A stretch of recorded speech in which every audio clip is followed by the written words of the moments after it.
నమస్కారము. మాస ఫలితాలు ఈ నవంబర్ నెలలో వచ్చేటటువంటి కార్తీక మాసానికి సంబంధించినటువంటి మాస ఫలితాలలో భాగంగా ఇప్పుడు మనం మేషరాశి వారి యొక్క మాస ఫలితాలు మనం తెలుసుకుందాం. కార్తీక మాసంలో మేషరాశి వారికి తాము చేసేటటువంటి వృత్తి వ్యాపారాలు ఏవైతే ఉంటాయో అవి కొంతమేరకు బాగానే అనుకూలించేటటువంటి పరిస్థితి కనిపిస్తుంది. అయితే వివిధ రూపాల్లో ఆలోచనలు చేసేటప్పటికీ కూడా అసలు విషయం పైన దృష్టి అనేది తక్కువగా ఉంటుంది. మానసికమైనటువంటి సంచారాలు పెరిగిపోతూ ఉంటాయి. ఒక్కొక్కసారి మనస్థిమితం లేకుండా ఉండేటటువంటి పరిస్థితులు కూడా ఈ కార్తీక మాసంలో మేషరాశి వారికి ఏర్పడేటటువంటి సూచన కనిపిస్తుంది. ఎందుకంటే వ్యాపార సంబంధమైనటువంటి ఆలోచన చేసేటప్పుడు స్వంతంగా వ్యాపారాలు నిర్వహిస్తే సరే, కానీ కొంతమంది ఉమ్మడిగా వ్యాపారం నిర్వహిస్తూ ఉంటుంటారు. అటువంటి ఉమ్మడి వ్యాపారాల్లో ఇతరమైనటువంటి భాగస్థులతో ఉన్నటువంటి చిన్న చిన్న విభేదాల కారణం చేత వ్యాపారం పైన దృష్టిని కేంద్రీకరించలేకపోతారు. అలాగే శక్తికి మించినటువంటి పెట్టుబడులు పెట్టి లాభాలను పొందలేకపోవటం కూడా కొంత బాధకు గురి చేస్తూ ఉంటుంది. ఇటువంటి పరిస్థితుల్లో అందరితో కూడా విభేదాలు పెట్టుకోకుండా నెమ్మదిగా ఆ సమస్యల నుండి బయటకు వచ్చేటటువంటి ప్రయత్నం పైన ఎక్కువగా మీరు దృష్టిని కేంద్రీకరిస్తూ ఆ రకంగా ఆలోచనలు చేస్తూ ఉండాలి. అప్పుడు మాత్రమే ఈ వ్యాపార సంబంధమైనటువంటి అంశాల్లో ఎంతో కొంత మనశ్శాంతిని పొందగలుగుతూ ఉంటారు. ఇక ఉద్యోగ సంబంధమైనటువంటి వ్యాపార సంబంధమైనటువంటి అంశాల్లో మాత్రం ఖచ్చితంగా ఈ కార్తీక మాసంలో కనుక మీరు జాగ్రత్తలు తీసుకున్నట్లయితే కొంతమేరకు సమస్యలు తొలగిపోయి మీ యొక్క వ్యాపారాలు అభివృద్ధి పథంలో ఉండేటటువంటి అవకాశాలు ఉంటుంటాయి. వాహన ప్రయాణాల్లో మేషరాశి వారు ఈ మాసంలో తప్పనిసరిగా జాగ్రత్తలు తీసుకోవాలి. కొన్ని ఊహించినటువంటి సందర్భాలు సంఘటనలు కూడా చోటు చేసుకునేందుకు ఎక్కువగా అవకాశాలు ఉంటుంటాయి. ఇక మీరు చేసేటటువంటి పనులకు, మీరు చేపట్టేటటువంటి కార్యక్రమాలకు వ్యతిరేకతలు పెరుగుతూ ఉంటాయి. శత్రువులు పెరుగుతూ ఉంటారు. మిమ్మల్ని వ్యతిరేకించే వారి సంఖ్య కూడా పెరుగుతూ ఉంటుంది. దానివలన సంతోషాలు తగ్గిపోతూ ఉంటాయి. నష్టములు కూడా చేకూరేటటువంటి అవకాశాలు ఉంటుంటాయి. ఇక విలువైనటువంటి వస్తువులను అలాగే వాహనాలను జాగ్రత్తగా ఈ మాసంలో మీరు కాపాడుకుంటూ ఉండాలి. కొన్ని ముఖ్యమైనటువంటి కార్యక్రమాల కోసం మీరు ఆహ్వానాలు పొందటం కానీ, మీరు మీ దగ్గర వ్యక్తులను ఆహ్వానించటం కానీ జరిగేటటువంటి అవకాశాలు ఈ మాసంలో ఉంటూ ఉంటాయి. స్నేహితులను కలుసుకోవటం, బంధువులను కలుసుకునే సందర్భాలు కూడా ఉంటూ ఉంటాయి. పలు రకాల వినోదపరమైనటువంటి కార్యక్రమాల్లో కూడా మీరు పాల్గొనే అవకాశాలు ఉంటుంటాయి. ఇక ఈ మాసంలో అంటే ఈ కార్తీక మాసంలో మేషరాశి వారు కొన్ని విషయాల గురించి ఎక్కువగా ఆలోచన చేసి ఎక్కువగా ఊహించుకొని భయము ఆందోళనకు కూడా గురి అయ్యేటటువంటి పరిస్థితులు కనిపిస్తూ ఉంటాయి. కాబట్టి అటువంటి విషయాల్లో జాగ్రత్తగా ఉండేందుకు మీరు ప్రయత్నం చేస్తూ ఉండాలి.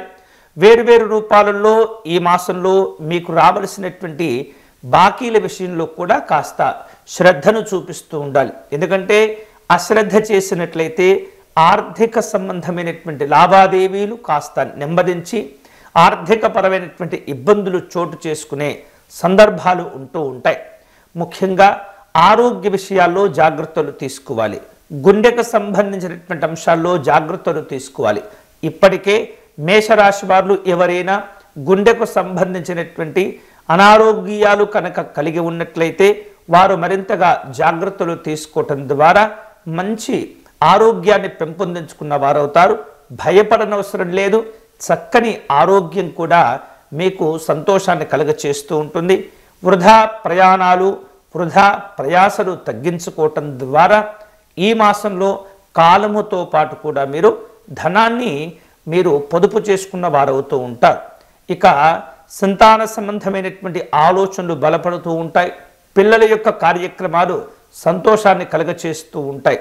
అనవసరమైనటువంటి ఖర్చులు పెంచుకునేటటువంటి కార్యక్రమాలకు ఈ కార్తీక మాసంలో మీరు తప్పనిసరిగా మీ యొక్క ప్రయత్నాన్ని ప్రారంభించవలసిన అవసరాలు ఉంటుంటాయి.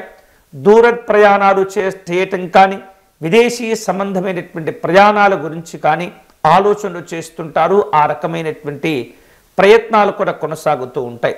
ఆధ్యాత్మిక పరమైనటువంటి విషయాల్లో అనుకూలత ఏర్పడుతుంది. పిల్లలు చేసేటటువంటి కొన్ని కార్యక్రమాల వలన సంతోషకరమైనటువంటి విజయాలు కూడా వారికి సొంతమవుతూ ఉంటాయి. తద్వారా మీరు మీ కుటుంబ సభ్యులు కూడా చాలా ఆనందాన్ని పొందేటటువంటి ప్రయత్నాలు కూడా జరుగుతూ ఉంటాయి. దైనందిన జీవన విధానాల్లో మెరుగైనటువంటి ఫలితాలు కూడా ఈ మాసంలో మీరు పొందే అవకాశాలు ఉంటుంటాయి.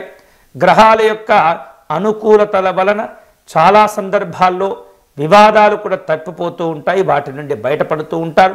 అయినప్పటికీ కూడా ఈ మాసంలో ఎదుటి వ్యక్తులతో మాట్లాడే సందర్భంలో ఏమాత్రం కూడా వివాదాలు చోటు చేసుకుంటాయి అనేటటువంటి భావన ఆలోచన కనుక మీకు కలిగినట్లయితే వెంటనే ఆ సందర్భాన్ని వదిలివేయటం, మాట మార్చలేటటువంటి ప్రయత్నం చేస్తూ ఉండాలి. ఎందుకంటే వివాదాలు చాలా చాలా ఇబ్బందులను కలగచేస్తూ ఉంటాయి. భగవంతుని యొక్క అనుగ్రహం చేత ఈ మాసంలో కుటుంబపరమైనటువంటి సంతోషాలు సౌఖ్యాలు ఉంటూ ఉంటాయి.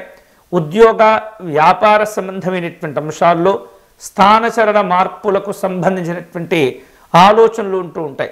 ఎదుటివారితో మాట్లాడే సందర్భంలో మీ యొక్క మాట విలువను కోల్పోకుండా మాటలను అదుపులో పెట్టుకునేటటువంటి ప్రయత్నం ఖచ్చితంగా చేస్తూ ఉండాలి. ఏమాత్రం కూడా మానసికమైనటువంటి ప్రశాంతత కనుక లోపించినట్లయితే అది చాలా చాలా ఇబ్బందులకు దారితీస్తూ ఉంటుంది. ఇక మీ అభివృద్ధి కోసమై ఈ మాసంలో కొన్ని నూతనమైనటువంటి ప్రయత్నాలు ప్రారంభించేటటువంటి ప్రయత్నం చేస్తూ ఉంటారు. భగవంతుని యొక్క అనుగ్రహం చేత ఏవైతే కార్యక్రమాలు చేపట్టాలని చెప్పేసి అనుకుంటారో అవి మీకు ఉపయోగపడేటటువంటి విధంగా ఉండబోతూ ఉన్నాయి. తీర్థయాత్రల కోసం దాచుకున్నటువంటి ధనాన్ని ఖర్చు చేసేటటువంటి సందర్భాలు ఉంటుంటాయి. ఆలయాలు ఆశ్రమాలు దర్శనం చేసుకోవటం, పలు రకాల అభిషేకాలు పూజా కార్యక్రమాల్లో పాల్గొనేటటువంటి సందర్భాలు ఈ నవంబర్ నెలలో వచ్చేటటువంటి కార్తీక మాసంలో మీకు అనుభవంలోకి వస్తుంది. భగవంతుని యొక్క దర్శనం తన్మయత్వాన్ని కలుగచేస్తూ ఉంటుంది. తద్వారా కొన్ని రకాల ఒత్తిళ్లు కూడా తగ్గిపోతూ ఉంటాయి. భగవంతుని యొక్క అనుగ్రహం చేత మాసం రెండవ భాగం వచ్చేటప్పటికి కూడా ఆదాయ మార్గాల విషయంలో చక్కని పెరుగుదల కూడా ఏర్పడుతూ ఉంటుంది. ఎంత ఆదాయం వస్తే అన్ని ఖర్చులుగా కూడా ఉండేటటువంటి పరిస్థితి ఉంటుంది. కాబట్టి ఏ రకమైనటువంటి ఖర్చులు చేస్తే బాగుంటుందో అని చెప్పేసి మీరు ఆలోచన చేస్తూ ఉండాలి. అప్పులు కూడా వివిధ రూపాల్లో మీకు ఒత్తిడిని కలుగచేస్తుంటాయి. కాబట్టి సాధ్యమైనంత వరకు వీలైనప్పుడల్లా కొద్దిగా అప్పులను తీర్చివేసేటటువంటి ప్రయత్నం చేస్తూ ఉండాలి. ఇక నిరుద్యోగులకు భగవంతుని యొక్క అనుగ్రహం చేత మీరు కష్టపడేటటువంటి విధానం, మీకున్నటువంటి తెలివితేటల వలన చక్కని విద్యా ఉపాధి ఉద్యోగ అవకాశాలను కూడా మీరు అందిపుచ్చుకోగలుగుతారు. చాలా వరకు కూడా గతంలో వివిధ కారణాల వలన ఆగిపోయినటువంటి పనులను ఈ మాసంలో తిరిగి చేపట్టి వాటిని పూర్తి చేసుకునే ప్రయత్నాలు చేస్తుంటారు.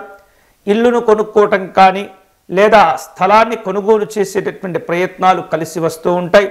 అలాగే గతంలో ఎవరైతే మీ దగ్గర అప్పులు తీసుకుని ఉంటారో వారు తిరిగి అప్పులను ఇచ్చేటటువంటి ప్రయత్నం చేస్తూ ఉంటారు. సాధ్యమైనంత వరకు కూడా ఈ మాసంలో అనవసరమైనటువంటి పరిచయాలకు దూరంగా ఉండేటటువంటి ప్రయత్నం చేస్తూ ఉండాలి. ఆధ్యాత్మిక చింతనను బాగా పెంచుకునేటటువంటి ప్రయత్నం చేయండి. వివిధ రూపాల్లో కుటుంబపరమైనటువంటి కార్యక్రమాల్లో పాల్గొంటారు. జీవిత భాగస్వామి తరపు నుండి ఉన్నటువంటి బంధువులను కూడా ఈ మాసంలో మీరు కలుసుకునేటటువంటి అవకాశాలు ఉంటుంటాయి. ప్రేమ ఆప్యాయతలు కూడా పెరుగుతూ ఉంటాయి. అలాగే ఆకస్మిక ప్రయాణాల వలన కొన్ని కార్యక్రమాలు వాయిదా వేయటం కానీ లేదా వాటికి సంబంధించినటువంటి ఇతరమైనటువంటి ఆలోచనలు చేయటం కానీ జరుగుతూ ఉంటుంది. వివిధ రూపాల్లో మానసికమైనటువంటి సంతోషం కోసం యోగా, ధ్యానము, సంగీత సాహిత్యాదులకు సంబంధించినటువంటి కార్యక్రమాలు ఏర్పాటు చేసుకునేటటువంటి ప్రయత్నం చేస్తూ ఉంటారు. అలాగే కళాకారులకు, నటనా వర్గం వారికి కూడా ఈ మాసం అనుకూలంగా ఉంటుంది. వివిధ రకాల కార్యక్రమాలలో పాల్గొనడం కానీ అవకాశాలను అందిపుచ్చుకోవటం కానీ జరుగుతుంది. వ్యవసాయ సంబంధమైనటువంటి అంశాల్లో రైతులకు అనుకూలమైనటువంటి ఫలితాలు ఉండే సందర్భాలు కూడా ఉంటూ ఉంటాయి. మొత్తం మీద ఈ మాసంలో ఈ కార్తీక మాసానికి సంబంధించినంత వరకు ఈ మేషరాశి వారు వివిధ రూపాల్లో కార్యక్రమాలను జాగ్రత్తగా రూపొందించుకోవటం ద్వారా మంచి అనుకూలతలను పొందుతూ ఉంటారు. ఈ మాసంలో మరిన్ని శుభ ఫలితాలు పొందేందుకై దుర్గా అమ్మవారి ఆరాధన చేయటం, సోమవారం నాడు శివాలయ దర్శనం చేసుకుని స్వామివారికి రుద్రాభిషేకం చేసుకునేటటువంటి ప్రయత్నం చేయటం, అలాగే వీలైతే కనుక ఈ మాసమంతా కూడా ప్రతిరోజు ఉదయం సాయంకాలం దీపారాధన చేసి ఆ దీపారాధనలో మీ ఇష్టదైవానికి చక్కగా నమస్కారం చేసుకునే ప్రయత్నం చేయటం ద్వారా అన్ని రకాల గ్రహ సంబంధమైనటువంటి దోషాలు తొలగిపోయి మంచి ఆరోగ్యాన్ని పొందటమే కాకుండా మీకు కూడా అనుకూలమైనటువంటి ఫలితాలు ఏర్పడుతూ ఉంటాయి. ఓం నమః శివాయ అనేటటువంటి శివనామాన్ని అధికంగా జపం చేసుకోవటం ద్వారా ఈ కార్తీక మాసం ఈ మేషరాశి వారికి అన్ని విధాలుగా మేలు చేసేటటువంటి అవకాశం ఉంటుంది. ఇవి ఈ నవంబర్ నెలలో వచ్చేటటువంటి కార్తీక మాసానికి సంబంధించినంత వరకు మేషరాశి వారి యొక్క మాస ఫలితాలు. స్వస్తి.